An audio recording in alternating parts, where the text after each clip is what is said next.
Okay, so today is the 19th of December 2019. It's the day that Star Wars Episode 9 comes out.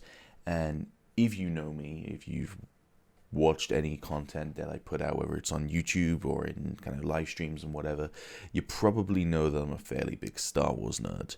Um, in fact, I've got a couple of different things around my room right now that are Star Wars. Admittedly, I'm not wearing a Star Wars t-shirt. I'm wearing a Bioshock t-shirt because I don't own a Star Wars t-shirt. But I've got a lightsaber. I've got a Star Wars role-playing game book.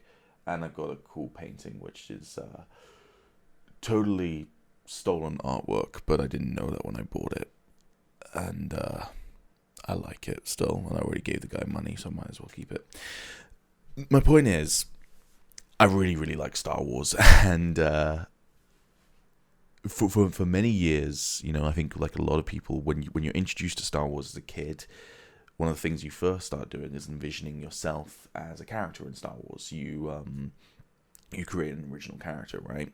That happened to me at a pretty young age when I was a kid. I grew up with the books, the video games, the comic books, as well as the films themselves. And when I was about 6 or 7, my brother introduced me to Dungeons and Dragons, which he had been introduced to by his English teacher.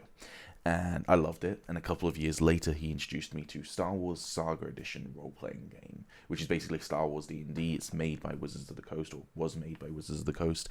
And it's a really, really good role-playing game. And in fact, years later, when I became a game master myself, the first game I ever ran was Star Wars. But when I was a kid and my brother was running it for me, I created this original character called Corbin. And Corbin, he wasn't a Jedi because I was like 10, and Jedi weren't cool anymore. He was like a force-sensitive, lightsaber-wielding scoundrel Han Solo, Kyle Katarn sort of type character. In fact, he was heavily inspired by Kyle Katarn, who is basically this smuggler with a lightsaber in the Force. And naturally, I created a design for my own lightsaber. I think that's something that probably a lot of Star Wars nerds did. And then years and years and years later, a friend of mine invited me to come along to a Star Wars game that a friend of his was running. It was, again, a Star Wars role-playing game. And I got to kind of reinvent Corbin as an adult. I think it was 20 when we first started playing, 21.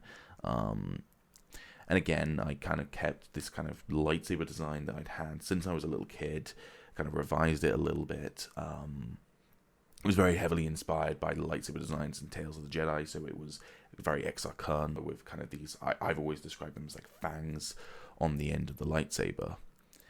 And like a lot of Star Wars nerds, I think at some point in your life you maybe discover a website called Saberforge.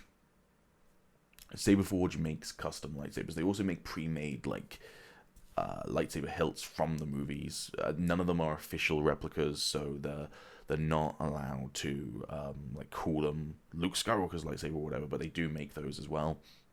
But they make custom lightsabers, like their own designs, as well as just being able to buy individual parts. And for about 6 years now, I've been wanting to buy one. And expensive, rightfully so, and they come from the US, and then shipping them to the UK is also expensive, and then you have to pay tax, and it's just so. I've never bought one, but I always wanted one until recently, where the Mandalorian came out, and the Star Wars hype hit me like a freight train. As I said, today, as of recording this, is the 19th of December. Star Wars Episode 9 has come out as of today. I'm going to go see it tonight at 7 o'clock because I would have seen it at midnight release, but I always go and see Star Wars with my best friend first. It's a tradition we've had since The Force Awakens came out. Since the past couple of months, I don't know, 6 weeks or whatever, I've watched all the Star Wars films. I've started watching the Clone Wars because so many people have recommended it to me. It is phenomenal. It starts off pretty rocky, but it is a fantastic show, and it's not just a kids show either. Like, there is some dark stuff in that which really impressed me. So Star Wars, as I said, it's hit me like a freight train again. The addiction has it's like heroin in my veins. So So I went on their website and I was about to buy it, but then I decided to look at some reviews, and most of the reviews for saberforge.com were kind of between 1 and 3 stars, with a lot of them being 1 star. Now, admittedly, in Saberforge's defense, a lot of these seem to be possibly misunderstanding. There is a page on Saberforge's website which says, hey, we're custom building these from scratch. This is the amount of time it takes to build them. This is the amount of time for quality assurance, and then we have to send them out. And it's also based on kind of, how many people we're getting, how much traffic we're getting. And so it does kind of say, expect it to be several weeks, but some people don't read that sort of stuff, and it's not right there, slap bang in front of you. But at the same time, there was at least one review I saw which said that they'd had to wait 10 months, and during the time, one of the things that a lot of the reviews said was that it was kind of hard to get in touch with customer services at saberforge.com. So I looked around at other lightsaber providers, like other lightsaber manufacturers, and they were all really, really good, but none of them quite had the vibe I wanted. And I think part of that is just having looked at Saberforge for 6 years on and off, that was what I wanted. And then I remember they had an Etsy page. I think they actually had an Etsy page before they had a website. So I checked out the Etsy page. It's still live, and it was mostly 5-star reviews. Now, what I think has happened here is that the Etsy page seems to be pre-made lightsabers or lightsaber parts that you can just buy ready to ship. They just need to touch it up for any customization and anything like that. While the website is they're building it from scratch each time.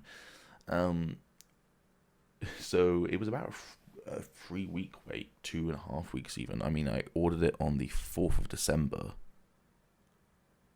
Yeah, I ordered it on the 4th of December. It is the 19th today. So just over 2 weeks, and that's including it arriving in the UK and me having to pay for tax for it, and then it being delivered to me. So there was quite a few days where I just was waiting to get the form to say, hey, pay your tax for this so that you can get it. Which is nothing to do with the delivery process, I guess. So yeah, it was really, really speedy. And so yeah, if you've watched this, looked at the thumbnail or read the title of the video, you know what it's about, and we're just going to get to that, I guess. I might have put a timestamp thing. I don't know how YouTube works anymore. But yeah, we're going to go to the Saberforge thing. But first, I just want to kind of say, I have owned 2 lightsabers previously. This is going to be my 3rd. When I was a kid, Star Wars Episode 1 came out when I was 2 years old, but until Episode 2 came out, the only toys you could buy for Star Wars were readily available in Toys R Us or whatever, were the Episode 1 toys. And my brothers, I've got 2 older brothers, they both had lightsabers. One of them had Qui-Gon Jinn's and the other one had Obi-Wan's. So I kind of threw up a hissy fit, and my parents, being fantastic people, took me to Toys R Us, and the only other lightsaber they had, because they didn't want to buy the same one, the only other lightsaber they had was Darth Maul's. So I went out there. That was kind of the kids' plastic one where the tubes come out rather than it being like an actual blade.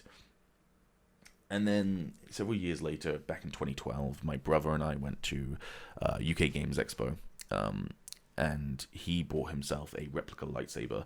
Now, I believe that at the time, these guys were the official, I can't remember their name, I believe they were the official lightsaber replica makers for Star Wars. They had a license and everything.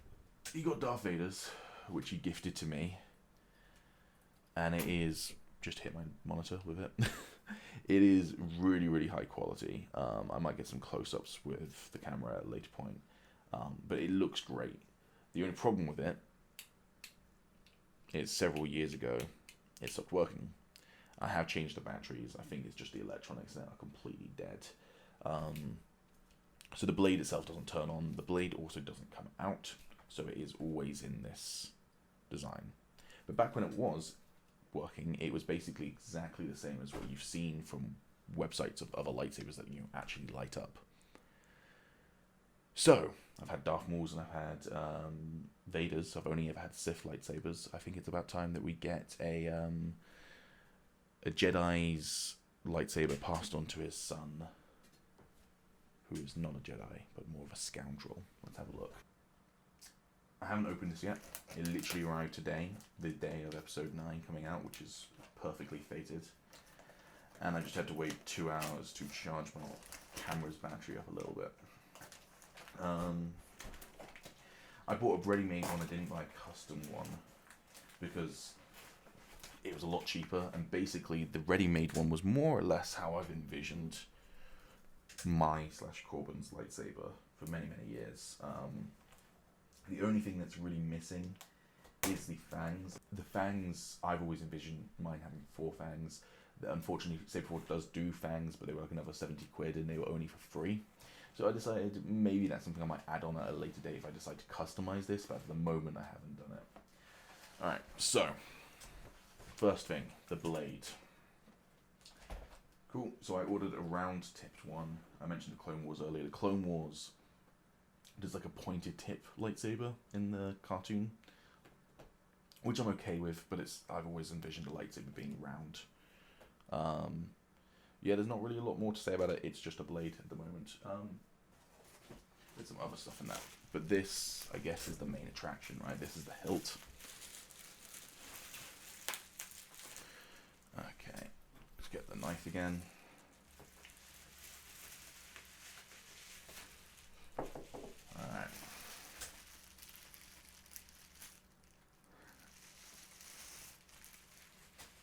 Oh, fuck yes.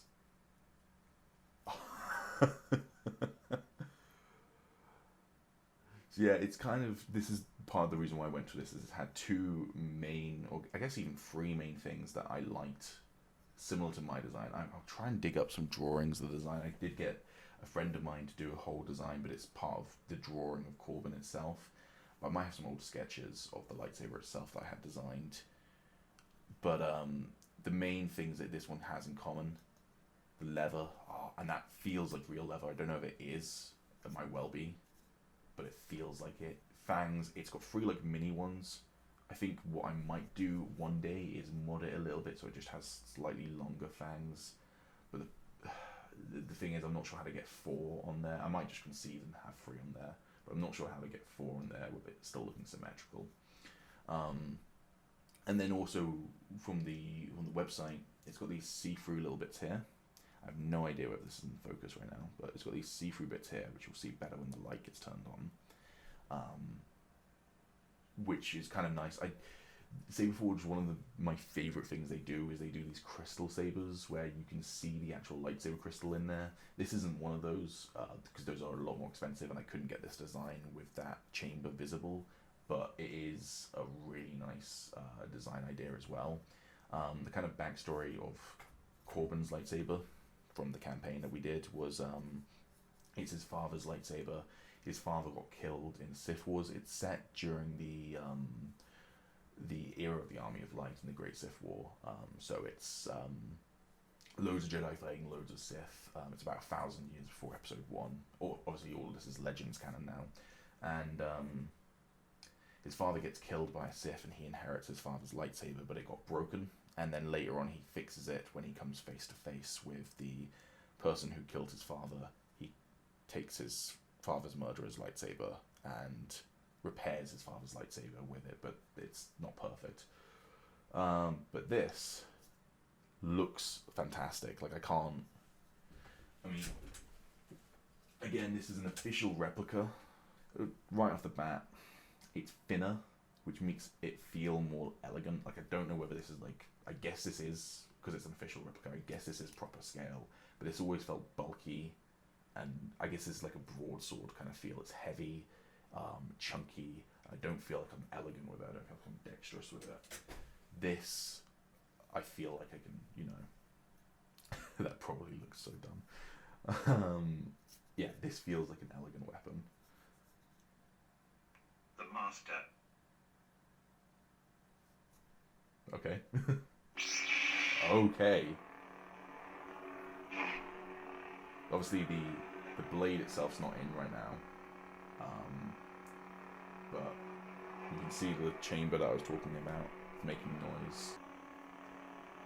How do I turn it off?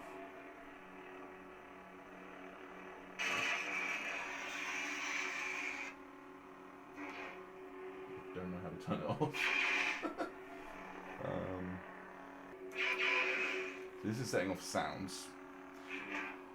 I pressed the button without reading the instructions, and now I don't know what to do. Obviously, also reveal it's an orange lightsaber. I'm gonna try and turn it off. I might have to grab instructions. There's only one button, so... And when I press it, it's making different sounds, which is cool.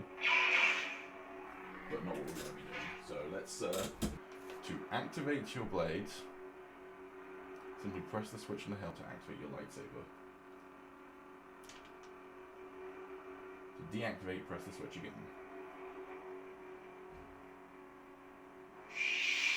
You hold it, and it's quite a long hold to get it to turn off.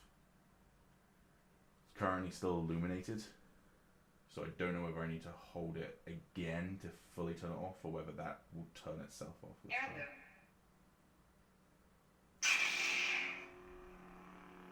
This is why these are for Jedi. It's because little kids, 22-year-old man-childs, don't know how to work these.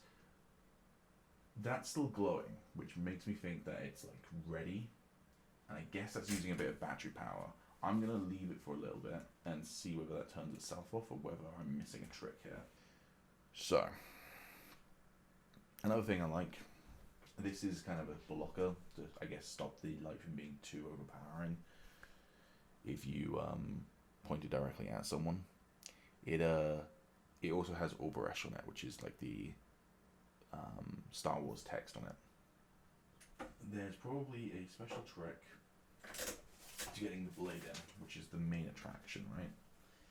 So, the good news is it's finally stopped glowing. Trying to focus. Finally stopped glowing, and there's a little. Okay, I've already loosened it enough. There's a little bit here that you can unscrew with the Allen key, and then the plug just comes out, and then you can replace it with the blade. Which I'm going to do off camera, because trying to do this is probably not super easy. And I don't want to get it wrong. Actually, that was really, really easy. It just slid right in. Heirloom. Ranger's blade. The master. Heirloom.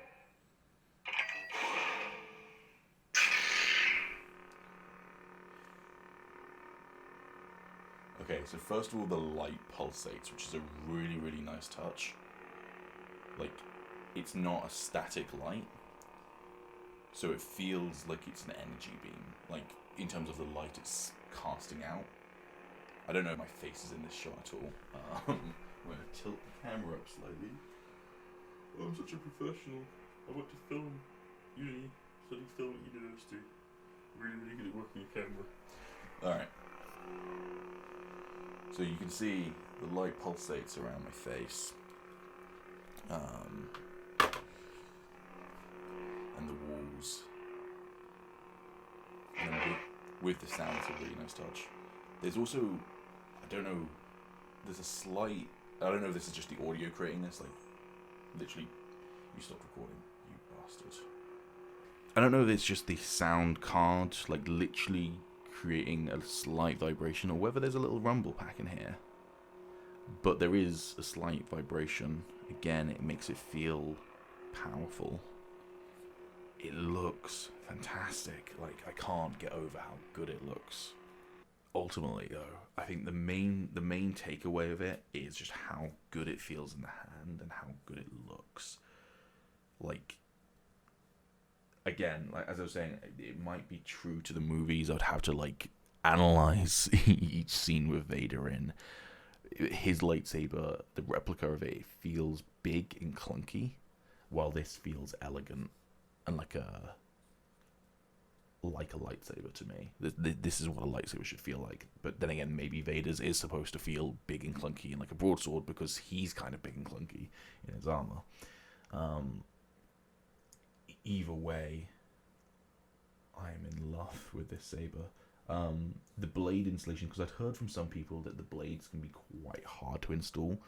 Personally, not difficult at all. I know I did it off camera. That was purely just because I thought it was going to be difficult and I didn't want to like try and get it in shot and in focus while also playing around with it. But it wasn't. It was literally, I unscrewed the screw a little bit, and then the plug popped right out, and then put the blade in, slid right in, screwed it back in. It was about 20 seconds. I mean, I filmed it. It was off camera, but there's no cut there. That's how quickly it took for me to install it. What else to say, really? The sounds sound good. Obviously, I haven't tried clashing it yet, but these are supposed to be really, really durable. I mean, these are some of the ones that are used in like lightsaber duels that you see people putting on YouTube, like, you know, like fencing but with lightsabers. So I'm pretty trustworthy.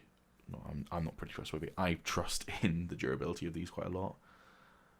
But yeah, I mean, the main thing is just how it is a lightsaber.